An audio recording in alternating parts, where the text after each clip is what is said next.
Hello, welcome back to the channel. Today, we're diving into how to use Notion to organize a virtual conference.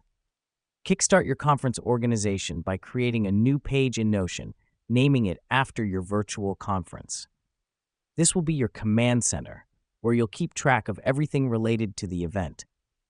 The reason we do this is to have a centralized place where all information and tasks are stored, making it easy for you and your team to stay organized. Now that we've done that, let's create sections for each key area of the conference: speakers, agenda, attendees, and technology. Use Notion's toggles to create these sections. This helps us keep everything neat and collapsible, giving you a clean overview of your conference planning. Next up, for each speaker, create a dedicated page below the speakers section. On these individual pages, maintain details such as bio, presentation topics, and contact info. This way, every piece of information about your speakers is just a click away. Now let's turn our attention to the agenda section. Here, use a timetable template to lay out the schedule of the conference. By doing this, you can visualize the flow of the conference and easily make changes as needed.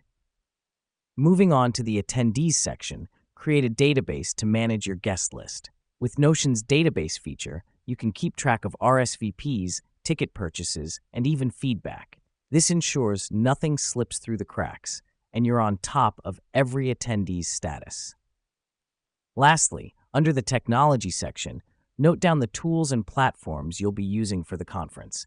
This could include the main conference platform, communication tools, or even social media channels for promotion.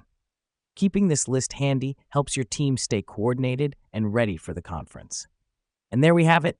You now have a fully organized virtual conference plan right within Notion.